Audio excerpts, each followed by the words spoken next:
some of them. And we're going to do something about this horrible situation that's going on. And we're going to all figure it out together. So I want to listen, and then after I listen, we're going to get things done. I thought we'd start off. Pastor, if you could possibly say the prayer, would be appreciated. Thank you. Our Father who art in heaven, hallowed be your name. Your kingdom come, your will be done on earth as it is in heaven. We thank you for this day that you have given us. And Father, we just know that the things that have happened here in America, that there's something that you have planned, and it's going to be a great one. Because we're going to get America back on track where it needs to be with our children, with our adults, everybody that's involved. And Father, I ask you right now that you would send your Holy Spirit that would comfort us through this time. And you said you would send him. And right now we embrace him. For your word is clearly says, where 2 or 3 are gathered in your name, you are here in the midst of us. And so, Holy Spirit, we ask just to comfort the families. Comfort every one of them. And even the families that are just, that didn't lose a loved one, but know they were there at that time, comfort them also. And Father, I just ask right now in the name of Jesus Christ, we just welcome you here in this room. In Jesus' name we pray. Amen. Thank you very much, Pastor. I appreciate it. Vice President, you wanted to say, and I'd like you to say a few words, and I'd like to then introduce you to Betsy DeVos, who most of you know and some of you have met a little while ago. Mike, what do you have to say? First off, thank you, Mr. President. I want to thank the families from Parkland, Florida, who are here, and assure you of the deepest condolences and sympathies of the first family and our family, and of the American people. As the President said last week, the American people are united with one heart, broken for what took place. But the President called this meeting for us as much to talk about what's happened in our country over the last 20 years, and to find out from all of you gathered here, by listening, by learning, how we might ensure that this is the last time this ever happens. I, along with the President, am deeply moved by the stories of heroism and courage. And I'm candidly moved by the courage that it takes for many of you to be here today. And what I just want to encourage you to do is tell us your stories. America is looking on. Your president, our entire administration, leaders around the country at every level are looking on. And we want to hear your hearts today. I encourage you to be candid and be vulnerable. Share with us not only your personal experience, but what it is that you would have us to do. And just know that as the president has already taken action, he'll be meeting in this very room in the coming days with governors from all 50 states to make school safety the top priority of this administration across this country. The President and I wanted to hear from you all first. And so I want to say thank you for coming. Thank you for the courage of being willing to be here and share your hearts. And just from our families to your families, just God bless you and comfort you. Thank you, Mike, very much. Betsy? Thank you, Mr. President. Students, teachers, parents, thank you for being here. For many of you, you lived through something unthinkable. For many of you, it's raw and fresh.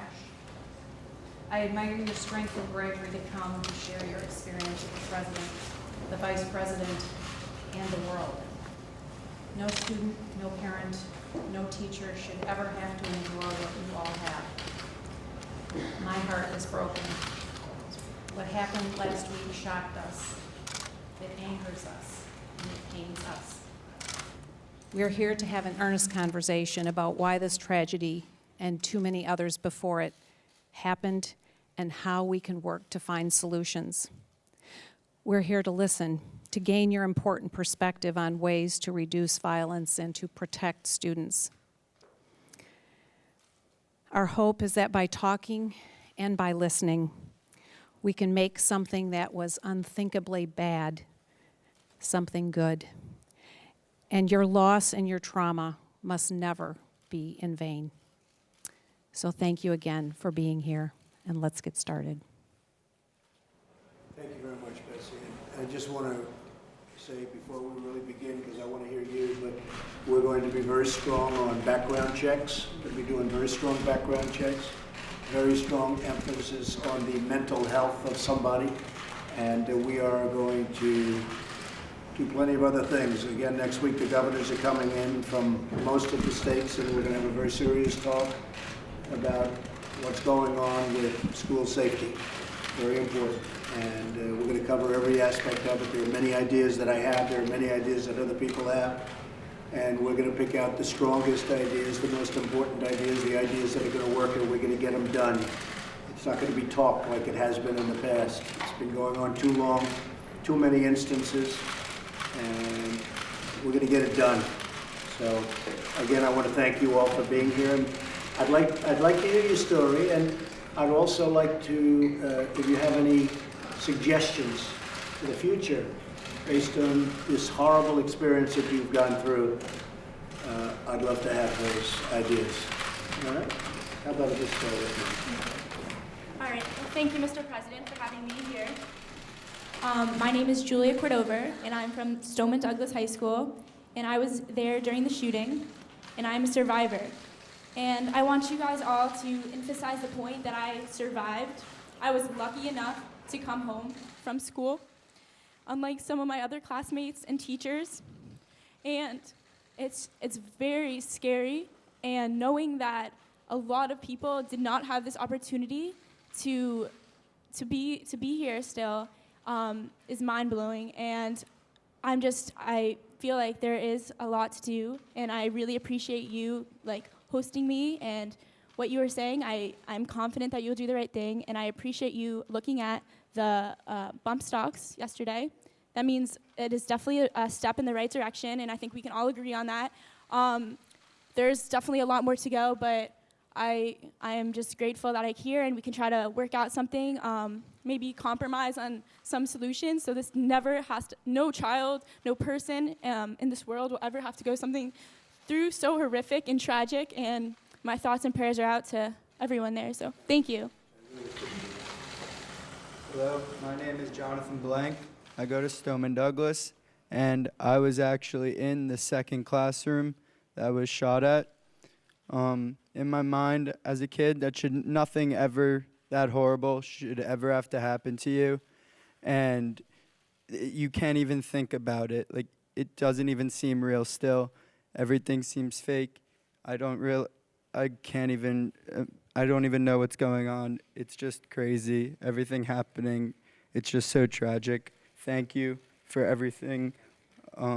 You've done a great job, and I like the direction that you're going in. Thank you. My name is Melissa Blank. Jonathan is my son. And I am a teacher's aide at Westlakes Middle School that was also on lockdown. So I couldn't get in touch with my son to find out if my son was alive or not. I feel for all of these families, my heart is just broken for my whole community. We're coming together.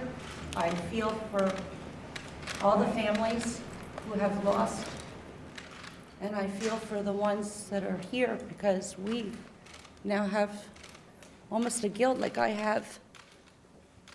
Why not my child? Which I feel bad saying. I'm happy that he's here with me. But I feel so bad for all of you who have lost so many. And I'm just begging for a change. We need a change.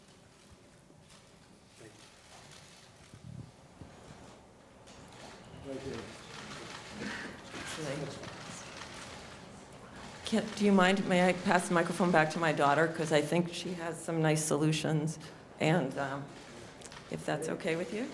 Thank you. Hi, my name is Carson Abt. I'm a junior, and I was at Marjorie Stoneman Douglas at the time of the shooting.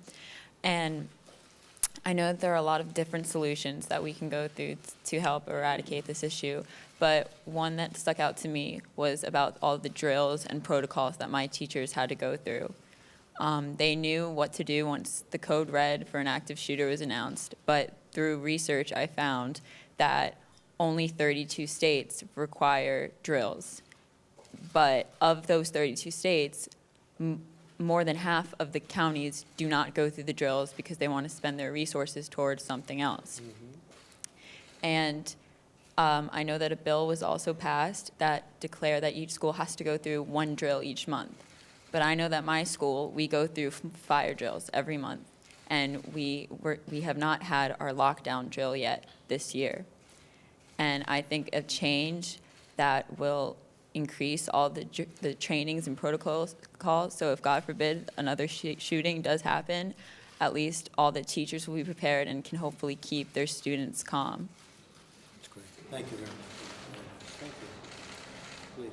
Hi, my name is Ariana Klein. I would just like to say thank you for leading this country. You're a great leader, and I appreciate the direction that the country is going in. I'm a junior. I attended Stoneman Douglas, and I just want to say that everybody right now is so stuck on what they believe that they're not even listening to what other people believe. We need to listen to the other points of views. We all need to realize that we all have different points of views, and that we need, this solution is not going to be a singular thing. It's going to be multifaceted, and it's going to be created by a collection of different people working together, and we all have to realize that we all have our opinions, and together we're going to be able to work to a solution. And this is not just Parkland anymore. This is America. This is every student in every city and everywhere. It's everybody. It's not small. It's everything. And I'd just like to say thank you for having us, giving us the opportunity. Appreciate it. My name's Fred Abt. I'm Carson's dad. I'm going to pass the microphone along to some of the other students. If we have a chance later on, perhaps I'll speak or other parents could speak, but I'd like the students to get their chance. Very nice. My name is Justin Gruber, and I was at the school at the time of the massacre. I'm only 15 years old. I'm a sophomore. 19 years ago, the first school shooting, Columbine, at Columbine High School, happened, and I was born into a world where I never got to experience safety and peace. There needs to be a significant change in this country, because this has to never happen again. And people should be able to feel that when they go to school, they can be safe. And because there needs to be a change,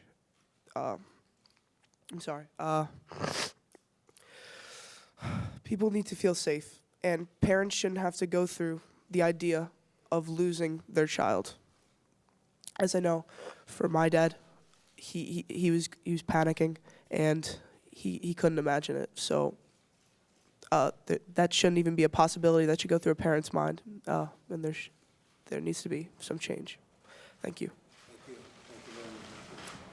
Carrie Gruber, Justin's dad. And I'll be brief. You know, Justin was texting me, hiding in a closet, saying, if something happens, I love you. Something happens, I love you. And you can't imagine what that's like as a parent. And then his phone died, and I didn't know what happened for another hour or so. So 17 lives were gone.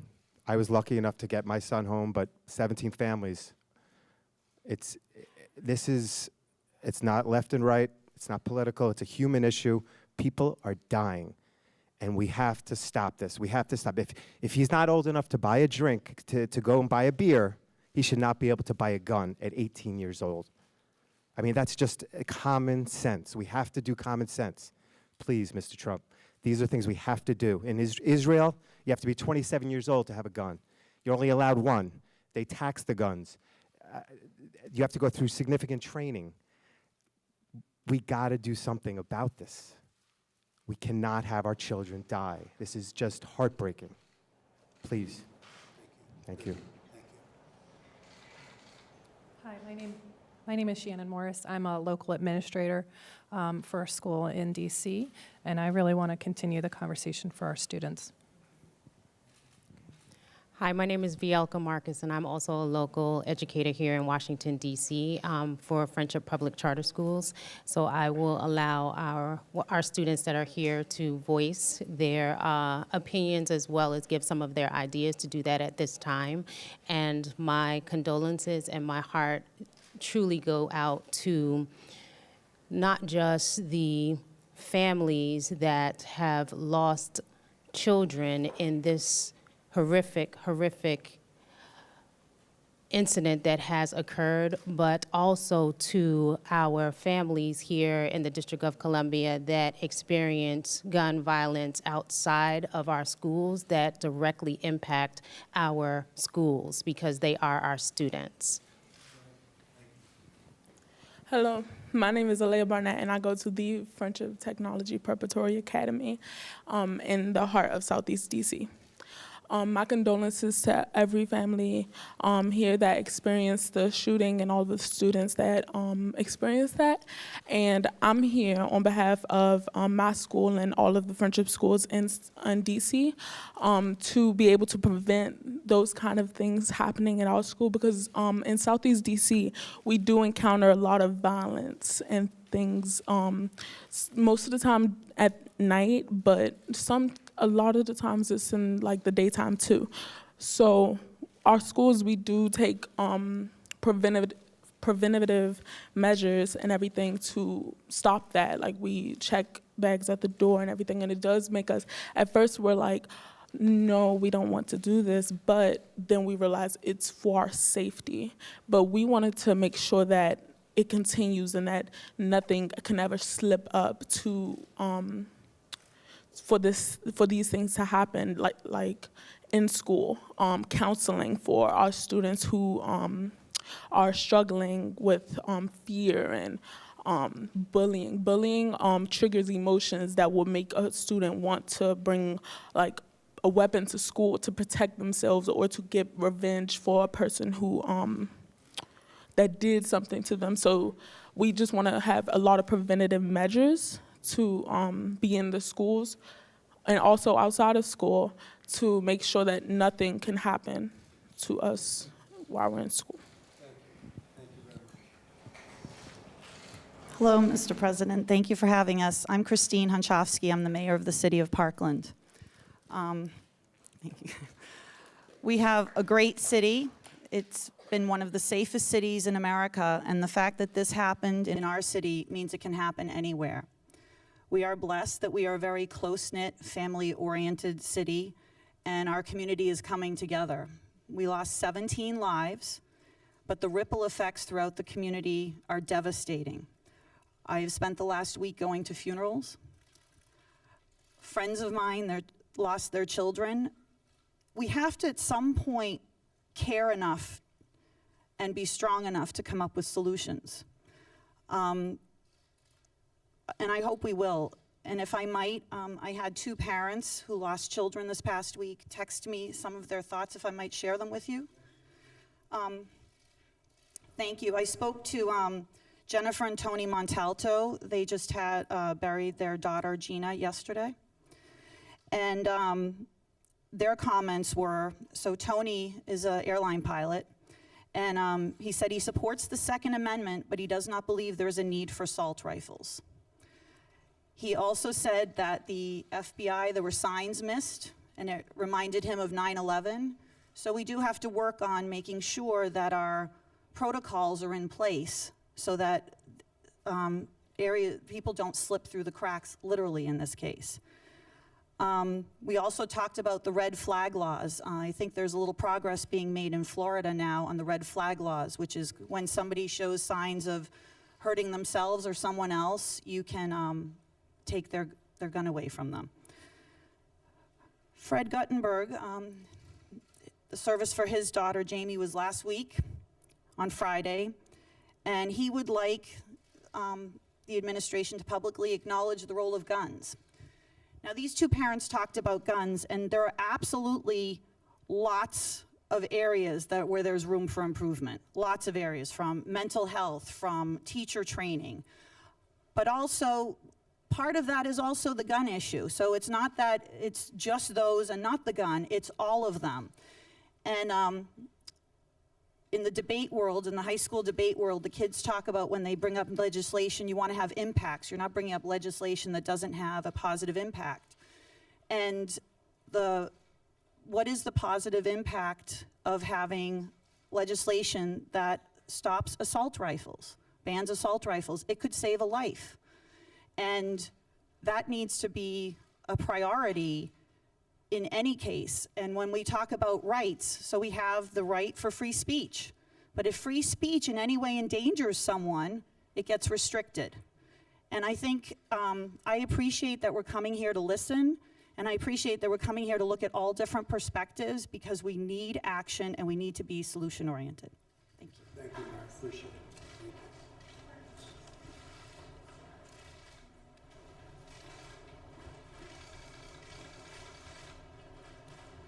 We're here because my daughter has no voice.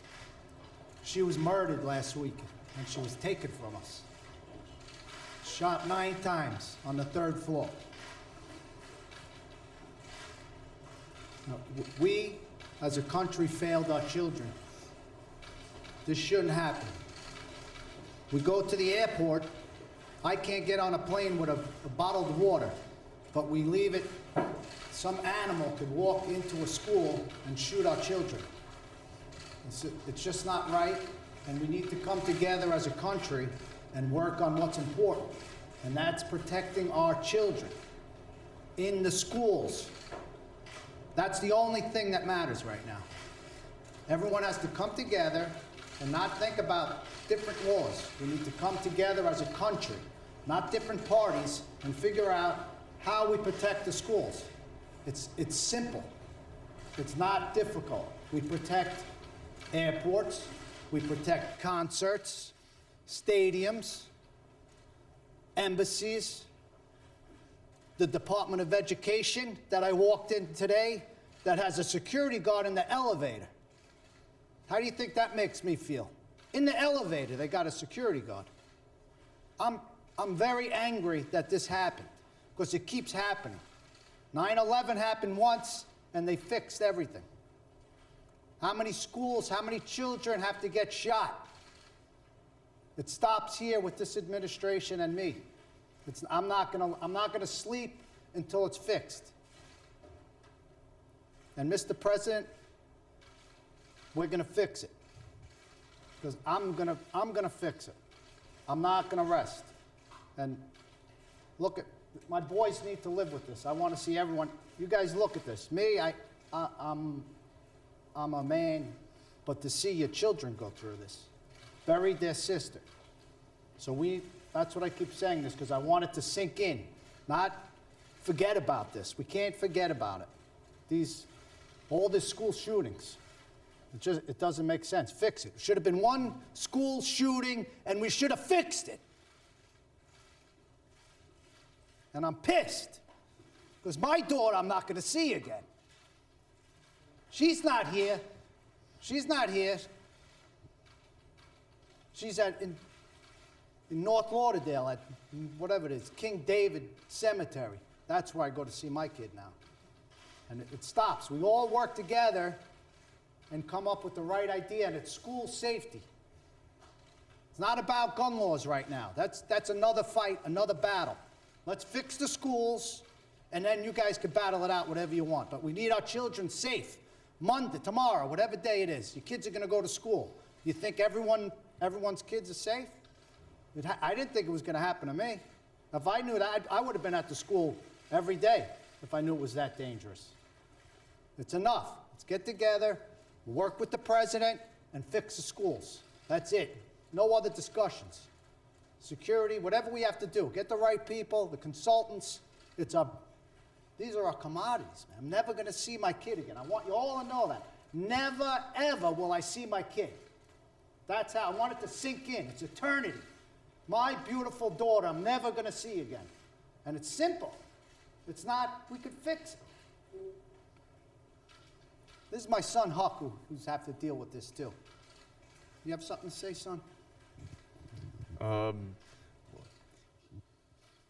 just want to add, it's imperative to the safety of everyone that to support the free market and the free flow of ideas and listen to people listen to radical opinions on both sides.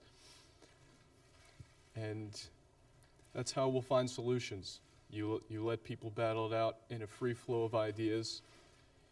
Censorship has got to stop, and that's how we find the solutions, by listening to everyone, having an open mind.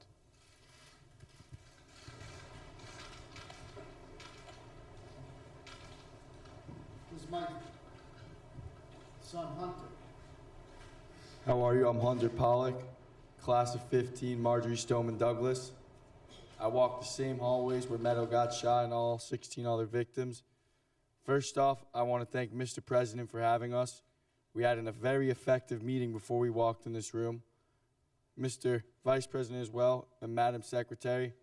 I put all my trust into them and my father that together that we'll be able to find a solution. And that's all I have to say. Thank you for having us.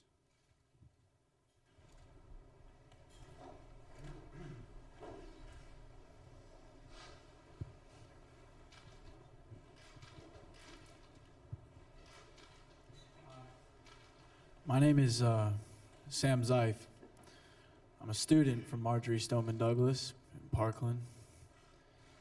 And I just want to take a second first to thank you for having me, Mr. President, Mr. Vice President, Madam Secretary. I was on the second floor in that building, texting my mom, texting my dad, texting 3 of my brothers, that I was never going to see him again.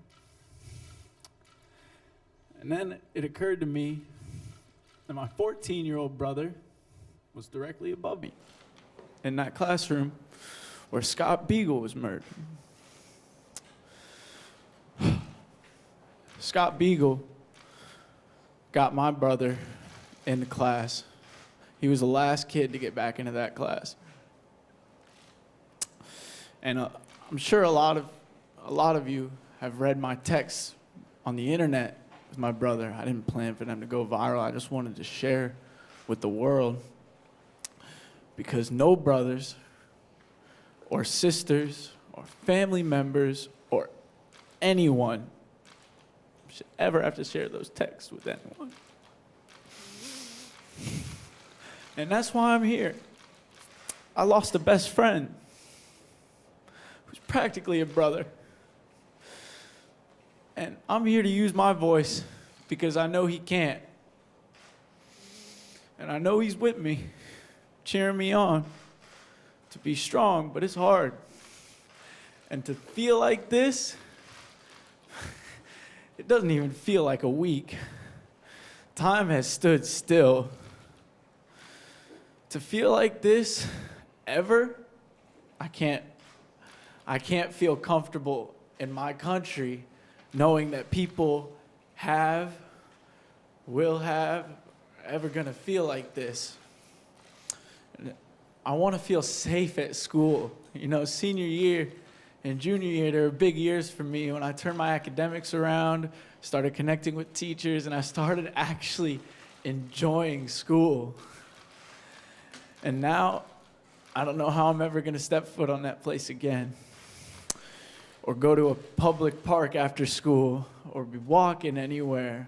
Me and my friends, we get scared when a car drives by. Anywhere. And I think I agree with Hunter and Huck and how we need to let ideas flow and get the problem solved. I don't understand. I turned 18 the day after. Woke up to the news that my best friend was gone. And I don't understand why I could still go in a store and buy a weapon of war, an AR. I was reading today that a person 20 years old walked into a store and bought an AR-15 in 5 minutes with an expired ID. How is it that easy to buy this type of weapon? How do we not stop this after Columbine, after Sandy Hook? I'm sitting with a mother that lost her son. It's still happening. In Australia, there was a shooting at a school in 1999. And, after that, they took a lot of ideas, they put legislation together, and they stopped it. Can anyone here guess how many shootings there have been in the schools since then in Australia? 0. We need to do something, and that's why we're here. So let's be strong for the fallen who don't have a voice to speak anymore. And let's never let this happen again. Please, please.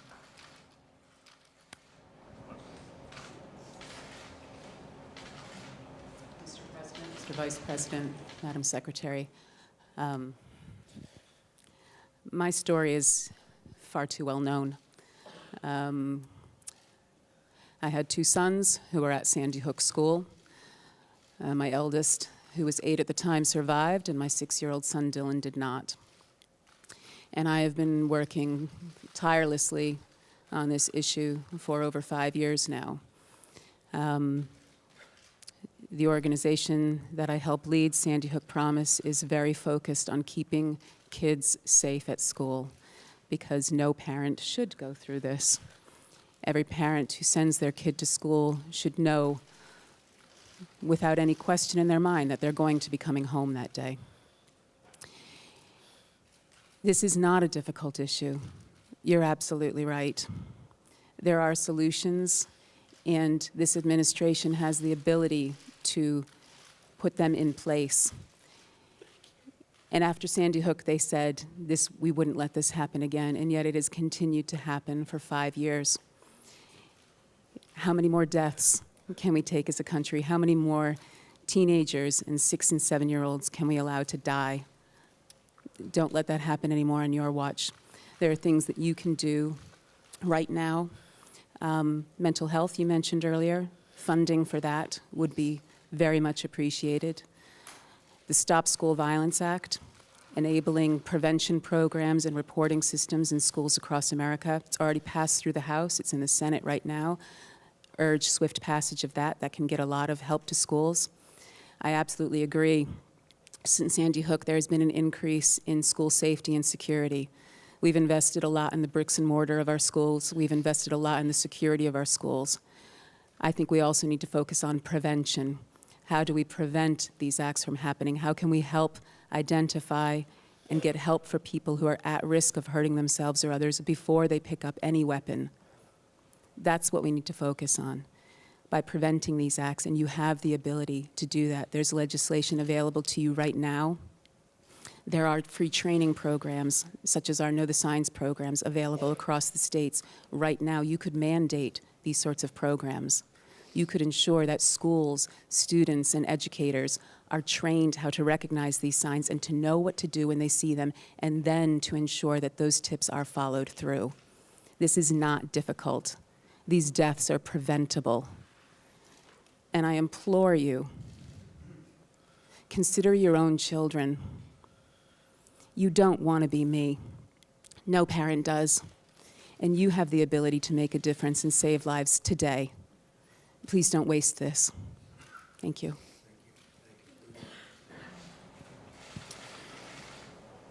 Mr. President, Vice President, and Mrs. DeVos, thank you for inviting my wife and I to be here today. I'm a little bit weak. I had surgery last week, so I'm kind of weak in voice and body. But 19 years ago, I went through what some of the folks here are going through now because my beautiful daughter, Rachel, was killed. And my son, Craig, was in the library that day. 2 of his friends were murdered beside him. He lay there covered in their blood, looking down the barrel of 2 guns aimed at him, and he knew he was going to die. And a split second before Eric and Dylan pulled the trigger, the alarm system went off and it distracted them, and they never came back to the table where Craig was at, or I would have lost 2 children that day at Columbine. So my heart goes out to you, sir, and to every one of you in this room that have experienced the trauma that you've gone through at Parkland. Our focus has been, my beautiful wife, the most beautiful lady in the room is right there in the blue and white blouse, Sandy. We started a program called Rachel's Challenge, and it was started a year after Rachel died. And we have worked with some wonderful partners over the last few years. We work closely with Chuck Norris and his wife Gina in a program they call Kickstart for Kids. We work with Cal Ripken Jr. and his brother Bill, and have created a program for athletes called The Uncommon Athlete, and it's based on something my daughter wrote in one of her diaries. We partner with Dr. Robert Marzano, who's one of the top K-12 researchers in the country, and a program called Why Try, All Dear Friends, and another program called Love and Logic, Dr. Jim Fay, one of the largest parenting programs. All of us combine our efforts together. Our organization has reached over 28 million students in the last 19 years, and we have seen 7 school shootings prevented. We see an average of 3 suicides prevented every single week of the year, over 150 a year. I have a little book with me that I'd like to leave with you. It's got letters from students. We don't edit them. These are emails from students who are planning to commit suicide. And we see 3 of those every single week, students that have changed their mind. And if you don't mind, I just want to share one simple principle with you that we've learned over the years as we've worked with millions and millions of young people. And it comes from something you said last week in your speech, and it was that we must create a culture of connectedness. We must create a culture in which our classmates become our friends. That's something we've learned how to do over the years. We have over 28 different programs, and we see children connect with one another. Every single one of these school shootings have been from young men who are disconnected, and we talk a lot about the mental health issues, but it actually goes deeper than that, because there's a lot of mentally ill children that are kind and compassionate. And so we work with those children every single day of the year, of the school year, but there's always the one with a propensity to violence. And so one of the things we have learned, and we train young people and we train teachers, that the focus must not be just on unity or diversity. Because if you focus too much on diversity, you create division. If you focus too much on unity, you'll create compromise.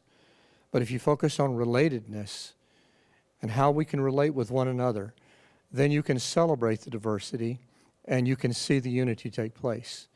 I'm all for diversity, I'm all for unity, but the focus really needs to be on how can we connect. And that's something that we and our organizations have learned. One thing we have learned is how to connect students with each other, with themselves, with their teachers, and with their parents. And I would love to share more as we have a chance to do so. Thank you again for having us today.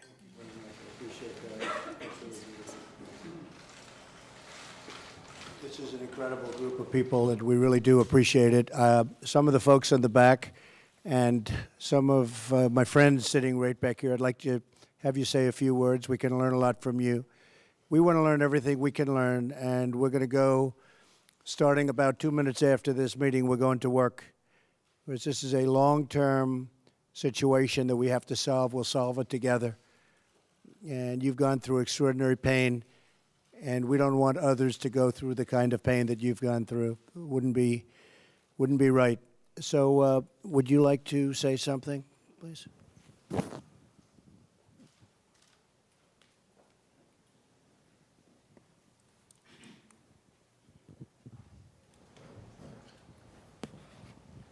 Thank you, Mr. President. My name is Curtis Kelly. I represent Thurgood Marshall Academy here in the District of Columbia. Thank you, Vice President, Madam Secretary, for having myself and Gregory Baldwin, who represent Thurgood Marshall. My tragedy started September the 20th of last year, where I have 2 twin sons that attend Thurgood Marshall, and they are elite athletes, Junior Olympics. One of my sons was a youth council member for the District of Columbia in Ward 5. And one day this is after school. Now, I agree we need to protect our kids in schools, but we need to protect them on their safe passageways home as well, and their extracurricular activities, and their parks and recreations and everything that they try to go for their peace in. So my son Zaire Kelly went to college bound right after school to announce that he was declaring for his college to run track and to further his education and become mayor of District of Columbia or something like that. On his route home, he got a text from my son Zion Kelly, who was going to make it, but when he found out there was press, he decided not to. Because locally we were burnt by the press. Zion is texting Zaire, watch out, there's someone in our passageway coming home. And in a split second, Zaire was just walking home, maybe from this distance to where the curtains are. He was that close to home when a thug came out to try to rob Zion, and he tried to rob Zaire. He tried to rob Zion 20 minutes earlier. Came back because he was upset. He didn't get them students, those fast track kids. I'm going to come back and get them. He went, caught my son, got an altercation over a cell phone, shot my son in the head, and now he's not here with us. That day I could have lost 2 sons, but the tragedy that my family have to live with after losing Zaire is I have another son that attends Thurgood Marshall. We've been taking him to all types of family counseling and therapy, and the school has been affected, the community has been affected, and the local politicians said, so what we want to do is stand up for our students in the community. Give us some solutions as to what we can do. So myself, along with Helping Hands Inc. DC, came together and got with our attorneys and everyone else and said, okay, we're going to do some research and find out what legislation can be found that can better serve to protect our students in their safety zones and their school zones. And it's been a fight because everybody show up for photo ops. All the politicians show up to say, we're going to get it done. We're going to protect our kids. But just a couple weeks later, school shooting, just like we all hearing about all these experiences at Ballou Senior High School, kid gets shot in school. Dunbar, kid gets shot in school. In our schools, on their safe passageway home, their parks and recreations, extracurricular, our students have to be protected. Our students have to be protected. One local legislator asked me, how do you define students? How would a criminal define students? You would define them after you commit a crime against them. The students are crying. They're calling for a national standout day, April the 20th, in celebration of Columbine, because the same incidences keep happening, not just in our schools, in our communities as well, to upstanding citizens, to those that's doing the right thing. And we as parents, yes, we're trying to fight to pass legislation just like you, locally. But nationally, this campaign has grown. And it's affecting all of us, all our kids. There's gun violence. Gun violence. So I thank you. That's my story. And we're going to keep fighting, and we're going to keep trying to pass legislation, and we're going to keep fighting for our students at Thurgood Marshall and here in the District of Columbia and across America as well. Thank you very much. It's incredible. Very sad. Thank you very much. Does anybody have an idea for a solution to the school shooting and the school shootings that we've gone through over the years, and we've seen too much of it, and we're going to stop it? And there are a lot of different ideas. I could name 10 of them right now. Does anybody have an idea as to how to stop it? What is your recommendation to stop it? Yes.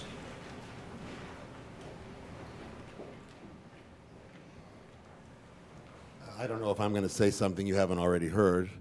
I could tell you that in addition to all of the sorrow that we're feeling in our community right now, there's also a lot of anger. Anger that the police can visit a person dozens of times and not take action. Anger that the FBI could get at least 2 credible tips and not take action. And one possible solution, which we discussed with Secretary DeVos over lunch, was if a tragedy strikes, can we wait for the first responders to get to the campus 4 or 5 or 6 or 7 minutes later? And one possible solution, which may not be very popular, would be to have people in the school, teachers, administrators, who have volunteered to have a firearm safely locked in the classroom, who are given training throughout the year. There are plenty of teachers that are already licensed to carry firearms. Have them raise their hands to volunteer for the training, and when something like this starts, the first responders are already on campus.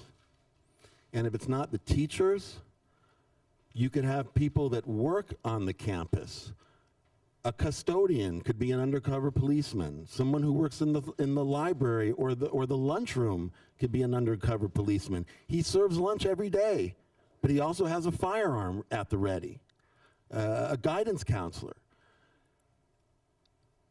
If you can't stop it from happening, and with hundreds of millions of guns out there, I don't know if it'll ever be fully stopped, but the challenge becomes, once it starts, to end it as quickly as possible. And just, unfortunately, you can't wait 5 or 6 or 7 minutes. And what my daughter said earlier, that there are 32 states that have laws that require the schools to prepare for this. And yet more than half the county, and Broward County is one of them, and our school was prepared. And thank God, it was only 17 lives. But when more than half of the counties won't spend the money out of their budget for the training, even though the law says they should, it'll be that many more the next time. So between having the schools train for lockdowns and possibly having armed personnel, staff that are willing to do it, yeah, anonymously. I don't want the kids to know who have the firearms. I don't want the shooters to know who have the firearms. I don't want people walking around with firearms on their side. But when that alert goes off and they put the kids in the closets and they put the kids under the desks, then I want the teacher to open that safe, pull out that firearm, and be ready to do what needs to be done while you're waiting for the helicopters and the SWAT teams to come.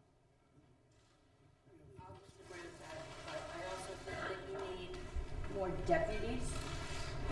You have a campus of Stoneman Douglas with, I think, what, 3,200 with one deputy? One. And if that deputy leaves for training, we need another deputy there. Yeah. The other thing is communication. Your schools have to communicate with the police has to communicate with child services. Child services, maybe has to communicate with FBI if there's a, and for someone to buy a gun at 18 to do, I understand, like even a background in 15 minutes, you should be able to communicate with all of those other people that something is wrong and this child doesn't belong buying a gun like this or Mr. President. You're right about that. Yes, go ahead. Mr. Vice President, Madam Secretary, thank you for having us. I think what you're hearing today is there's no lack of solutions. I think what we've had to date is a lack of leadership. And I have confidence that you will bring out that leadership that we need to finally take the action that needs to be taken. Because there's not one solution. There's many solutions. And you're hearing some of those here today to resolve this, to address this. Our schools are soft targets. So we need to harden the targets by making them increase our deterrence capabilities so that a potential murderer knows that that's not going to happen, that there's going to be people there ready to respond, that the minute something happens, our technology will pick up that an incident has occurred and will be responded to immediately. And also the children and the teachers know what to do in that instance. They're communicated with effectively. We need to identify where there's mental health issues among the student population. The kids at the school knew this person. They knew he was an issue. The FBI knew, and I think we need to close some of these loopholes in the background check system where we're not integrating effectively the mental health knowledge that exists at the state level, at the local level, into the federal background check system. So fix the NICS system, and that's an easy one. So there's a lot of immediate steps we can take right now. There's some longer term solutions, but I think we need to get started right away, and I thank you for your help on this. Well, thank you too, and I will say again, background checks are going to be very strong. We need that. And then after we do that, when we see there's trouble, we have to nab them. You know, years ago we had mental hospitals, mental institutions. We had a lot of them, and a lot of them have closed. They've closed. Some people thought it was a stigma. Some people thought, frankly, it was, the legislators thought it was too expensive. Today, if you catch somebody, they don't know what to do with him. He hasn't committed the crime, but he may very well. And there's no mental institution. There's no place to bring him. And we have that a lot. Even if they caught this person, I'm being nice when I use the word person, they probably wouldn't have known what to do. They're not going to put him in jail, and yet, so there's no that middle ground of having that institution where you had trained people that could handle it and do something about it and find out how sick he really is, because he is a sick guy, and he should have been nabbed a number of times, frankly. Your concept and your idea about it's called concealed carry, and it only works where you have people very adept at using firearms, of which you have many. And it would be teachers and coaches. If the coach had a firearm in his locker when he ran at this guy, that coach was very brave. Saved a lot of lives, I suspect. But if he had a firearm, he wouldn't have had to run. He would have shot, and that would have been the end of it. And this would only be, obviously, for people that are very adept at handling a gun. And it would be, it's called concealed carry, where a teacher would have a concealed gun on them. They'd go for special training, and they would be there, and you would no longer have a gun-free zone. Gun-free zone to a maniac, because they're all cowards. A gun-free zone is let's go in and let's attack, because bullets aren't coming back at us. And if you do this, and a lot of people are talking about it, and it's certainly a point that we'll discuss, but concealed carry for teachers and for people of talent, of that type of talent. So let's say you had 20% of your teaching force, because that's pretty much the number. And you said it, an attack has lasted, on average, about 3 minutes. It takes 5 to 8 minutes for responders, for the police to come in. So the attack is over.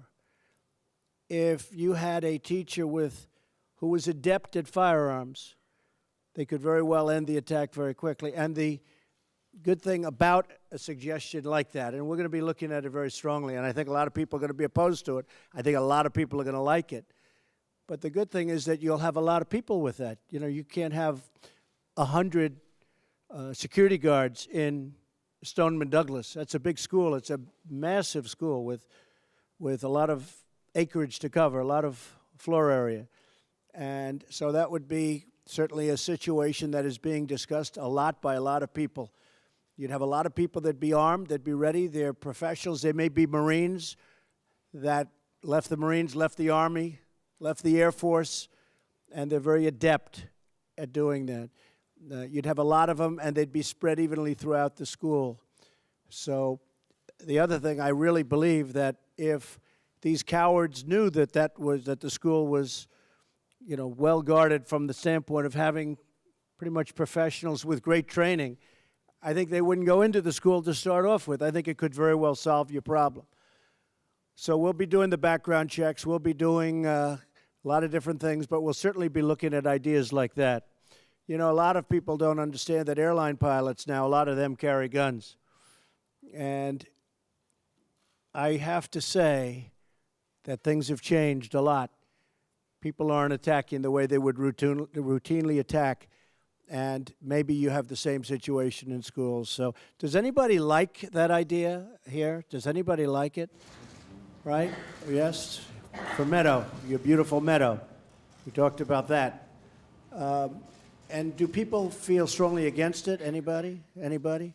Strongly against it? All right. I mean, look, we can understand both sides of it. And certainly it's controversial, but we'll study that along with many other ideas. Anybody else something to say? Yes, go ahead. I've been in thousands of schools across America, and I've noticed in Israel, they have one hard entry point, and it's very well guarded. I'm not asking for us to turn, not saying that we should turn our schools into prisons, but I've been in so many schools where I'm speaking in an auditorium, and I'll go outside to call my wife or to just get a breath of fresh air. And it is so easy for me to get back into that school. I'm an unknown adult to many of those students. I can tap on a window and they'll open the door for me. Or I can catch someone coming out the side door and easily get in. So one of the things that I have thought a lot about in seeing this around the country is we have really soft entry points. Right, that's true. That's true. And we can do something about that. Yes, sir, go ahead. Good afternoon. I'm Brandon Thompson. First, my heart goes out to everyone who's experiencing this tragedy right now. I'm currently Dean of Students at Friendship Tech Prep, which is in the heart of Southeast DC, which is in Ward 8, which is one of the most impoverished wards in DC. However, at our school, just a solution, we actually have checkpoints. When a student walks in the door, we actually have metal detectors. And I oftentimes see that in urban education. And we actually have an X-ray machine that students put their bags through. And right after this incident happened, a parent who didn't so much agree with it at first sent me an email saying, thank you, because now I see exactly what's happening. And so we oftentimes use that TSA model. When the student comes in, we have somebody at the door to greet them, to do a check-in just to see how they feel. And we have certain point people where I know this person's not feeling so well, so they won't get past point one. They go through the metal detector. Their bag go through the machine. And so at the end of the day, just talking to my students riding over today, they all say, well, I feel safe. And you come outside and you say, talk about mental hospitals. Our school is right across the street from a shut-down mental hospital. We have, you know, if you were to come over to the streets, you'd be like, oh my God, but once you get inside the building, we have that family feel. We have that those check-in points. We have it where every visitor that comes through our building has to go through these checkpoints to ensure that our students get home safe, to ensure that our staff members get home safe. And these are just minor solutions. Like, I will say, I'm against having a teacher with a gun in a building. Teachers are emotional. People are emotional. So I think that is a huge factor. However, but having students, and you may have to go to staff members, going through these checkpoints to ensure that, one, their mental is on point, and two, that we're talking about they don't have any physical metal on them, and or even in our building, our students don't even carry cell phones because we consider that's a threat. It's taken away from them learning. So they actually turn in their cell phones. And so those things of ensuring our kids are there at the moment, to live the moment, to enjoy school, they get that joy factor, they get that family feel, and they're able now to connect with one another and able to communicate and not have to worry about, you know, looking over their shoulder when they walk, you know, out and into the building, because they know every person that comes through the building has been through a metal check. Their bags have been checked. And so that's just a solution. Once again, my heart goes out to everyone who's been through this tragedy. Thank you. Very well said. Very well said. Mr. President, thank you for being open to hearing all forms of solutions. I truly appreciate that. One point on the mental health issue, and I think it's important to note that someone with a mental illness is highly unlikely to ever commit an act of violence. It's a very, very small percentage. What we're really dealing here is more with a lack of mental wellness. This is around anger and fear. And that's not something that you can diagnose and put in mental health hospitals. This is more about funding for mental health services to help these individuals that are at risk, especially when we think about suicide. Teen suicide. Suicide is the #2 killer of our children, as I understand right now, and a lot of these suicides are performed with firearms, which makes them, you know, unsavable. So the idea of mental health and being able to identify who's at risk, who is considering these issues, who's going into crisis, That is incredibly important. I appreciate the point on arming teachers. It's not personally something that I support. Rather than arm them with a firearm, I would rather arm them with the knowledge of how to prevent these acts from happening in the first place. How do you identify the kids in your class that are most at risk? And then, most importantly, within a school, how do we have a safety assessment program so that schools know how to deal with all these threats, have established protocols to deal with them, and get underneath the surface of what's going on in that child's life, find out why they're on this pathway behavior, and intervene. This is about prevention. There are some fabulous solutions being talked about today which still go to imminent danger. Let's talk about prevention. There is so much that we can do to help people before it reaches that point. And I urge you, please, stay focused on that as well. It is the gun, it's the person behind the gun, and it's about helping people before they ever reach that point. Yes, go ahead. So, Thank you. thank you. I fully respect all of our amendments, including the second. But in Maryland, they have proven that the Second Amendment does not protect these types of weapons. They have banned over 45 different kinds of assault weapons, including the AR. They have banned they have limited magazine sizes. They have proven that it's not like we have to lose our Second Amendment. You know, the Second Amendment, I believe, was for defense. And I fully respect that, like I said. But these are not weapons of defense. These are weapons of war.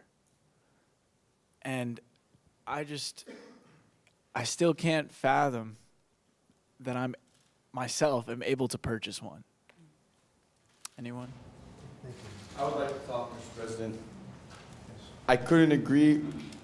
I'm not here to debate, but I lost my sister.